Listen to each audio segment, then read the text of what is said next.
Bersama saya Rika Aditya dan tentunya ditemani oleh rekan saya Muhammad Lutfi. Gimana nih, Pi? Kabarnya hari ini, Pi? Alhamdulillah baik. Baik ya. Di sini tujuan saya mengundang Lutfi ya. Di sini kan saya akan membahas tujuan tentang algoritma. Nah, di sini kali ini kita akan membahas algoritma Branch and Bold. Film-film ya, gitu lah. Buat yang baru pertama kali dengar ya guys ya, tenang saja. Di sini kita bakal secara pelan-pelan mulai dari konsep dasar, cara kerjanya gimana, contoh penerapannya juga. Nah, apa sih algoritma Branch and Bold itu? Seperti yang sudah diketahui, algoritma itu serangkaian langkah untuk menyelesaikan masalah seperti pencarian di Google, YouTube, Google Maps, dan macam-macam lain. Pokoknya yang ada seperti itulah. Punya relevansi besar dalam mengatasi masalah kompleks.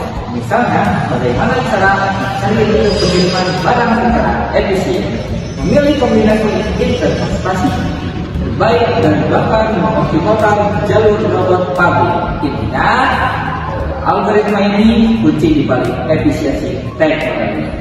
Oke, biar lebih jelasnya dan paham dan berlama-lama, yuk kita langsung ke pembahasan yang lebih mendalam. Tapi sebelum itu jangan lupa buat subscribe, like, dan comment di dalam video ini. Guys, tidak. Oke, langsung saja kita bahas ya. Menurut Lutfi, gimana nih dari algoritma Branch and Bold itu sendiri? Oke, kita bahas saja ya. Algoritma Branch and Bold adalah metode pencarian solusi seperti kita memilih yang terbaik dari banyak pilihan, tapi dengan strategi biar gak buang-buang waktu. Jadi kita mencoba semua kemungkinan, tapi kalau ada pilihan yang jelas dan mungkin langsung kita cari aja dan tidak dilanjut lagi ya. Oke, algoritma ini dilakukan dengan dua langkah utama. Yang pertama yaitu branching, membagi masalah besar menjadi sub-masalah yang lebih kecil. Yang kedua yaitu bonding, mengevaluasi apakah masalah itu layak dilanjutkan atau bisa diabaikan karena tidak menjadikan solusi terbaik. Menurut Lutfi sendiri nih, ada nggak sih contoh-contoh dalam kehidupan sehari-hari itu algoritma ini? Ya, ada. Contohnya dalam kehidupan sehari-hari yaitu yang pertama ya, mengatur jadwal harian, menyusun jadwal dengan memprioritaskan tugas berdasarkan pentingnya dan waktu yang dibutuhkan. Yang kedua yaitu rute perjalanan, mencari rute terpendek tanpa mencoba semua rute yang memungkinkan. Dengan begitu waktu tidak akan terbuang.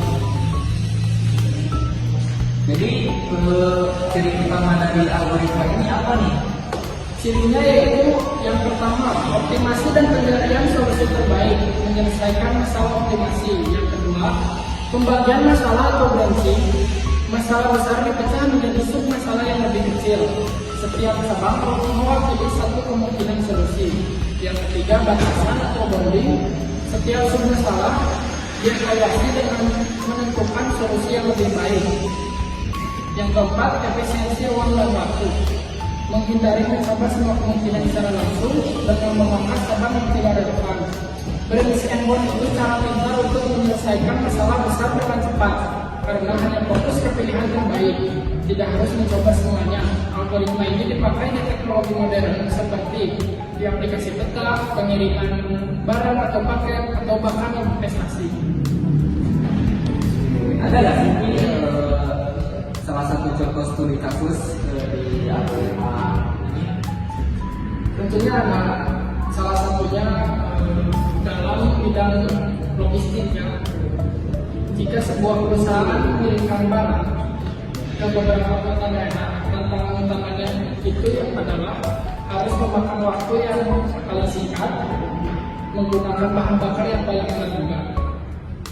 Dan masalah ini dikenal sebagai traveling salesman problem atau yang disingkat dengan TSP, yang merupakan salah satu optimasi bertujuan untuk mencari rute terpendek bagi seorang penjual atau user. Dalam Branch and Bond merupakan algoritma yang sangat efektif untuk menyelesaikan masalah dalam studi kasus ini. Jadi cara kerja di algoritma Branch and Bond di studi kasus ini gimana nih? Cara kalau dijelasin? Ada yang pertama yaitu benching. Mulai dari kota asal dulu atau daerah asal dulu, kemudian algoritma ini membagi kemungkinan ke sekira rute daerah yang lain. Yang kedua, bonding. Untuk setiap rute yang sedang dianalisis, algoritma menghitung jarak dan biaya sementara. Lalu, jika total biaya yang melebihi batas sementara, misalnya biaya rute terbaik, maka cabang tersebut dipangkas dan tidak dianalisis lebih jauh. Yang ketiga, pencarian solusi. Algoritma akan terus memperkecil pencarian hingga menemukan rute paling optimal dengan jarak terpendek.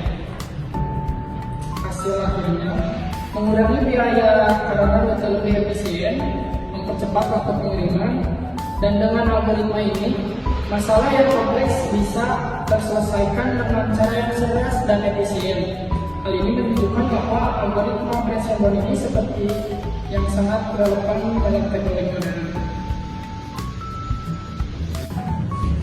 Oke, tapi kan ini algoritma kan banyak macam-macamnya. Di setiap algoritma tersebut kan memiliki tantangan tersendiri kan.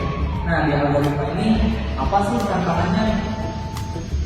Tantangannya yaitu kompleksitas komputasional atau ruang pencarian yang sangat luas, di mana kita harus mengeksplorasi ruang solusi yang sangat besar dan menyebabkan kebutuhan memori juga sangat besar juga ya.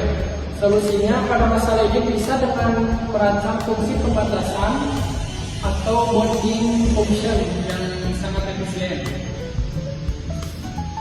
Dan yang terakhir tantangannya yaitu overhead komputasi yang beban komputasi yang tinggi juga. Solusinya yaitu menggunakan struktur data yang efisien dan mengoptimalkan algoritma dengan cara teknik hash. Jadi kesimpulannya yaitu algoritma Branch and Bond sangat berguna untuk masalah optimasi. Tapi ada beberapa tantangannya juga. Untuk mengatasi tantangan tersebut kita bisa menggunakan cara seperti memangkas cabang-cabang yang tidak perlu, memakai struktur data yang efisien dan menjalankan proses secara paralel dengan pengaturan yang benar. Algoritma Branch and Bond bisa lebih cepat dan efisien untuk menemukan solusi optimal di dalam tantangan tersebut. Pertanyaan terakhir dari yang ada nggak sih tips dan sarannya buat para penonton nih, subscriber yang pada paham gitu dari isi dari algoritma Branch and Bond ini? Ada nih tips dan saran untuk bagi pengembang atau siswa yang ingin memperdalam dalam bidang Branch and Bond ini yang pertama yaitu pahami konsep dan dasar teorinya dulu. Jadi jangan langsung ambil tindakan ya, tapi dipahami dulu konsep dan teorinya. Yang kedua itu mulai dari masalah yang sederhana. Karena kebanyakan orang ketika mengerjakan suatu masalah, konsep dan teorinya itu salah dan kadang langsung mencari masalah yang rumit yang nantinya bakal memberi solusi tapi malah menjadi makin sulit. Yang ketiga, eksperimen teknis, mempelajari teknik ini dan memanfaatkan heuristik untuk optimasi. Yang keempat, alat bantu belajar, menggunakan visualisasi atau mengikuti kelas online dan bisa juga bergabung bersama komunitas pengembangnya yang ada di bidang algoritma Branch and Bond ini. Upi kan udah lumayan sukses lah ya. Ada nggak tips sukses nih buat para penggemar kita nih? Tips sukses dari Upi. Ada nih kunci suksesnya yaitu konsisten berlatih dalam algoritma Branch and Bond ini, dan yang kedua itu tekun belajar dan mengembangkan pemahaman algoritma Branch and Bond ini.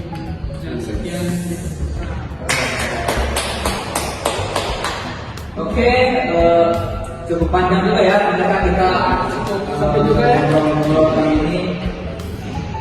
Nah, buat teman-teman yang mungkin kurang nyimak, saya akan rangkum nih poin-poin dari apa yang dibicarakan kita ini. Jadi, intinya algoritma brand segment itu metode untuk mencari solusi terbaik dari beberapa pilihan. Jadi, kita punya banyak pertimbangan dan akhirnya kita bisa menyimpulkan apa yang benar-benar kita butuhkan. Tentunya, jika ingin mengerti dan memahami, kita harus terus belajar dengan konsisten. Segitu saja mungkin teman-teman. Terima kasih khususnya kepada Upi telah menyempatkan adanya untuk berbicara dengan saya dan membahas apa itu algoritma brand segment. Seenggaknya kita jadi punya gambaran kan di algoritma. Oke, kita ngobrol lama-lama. Cukup sekian guys. See you next time.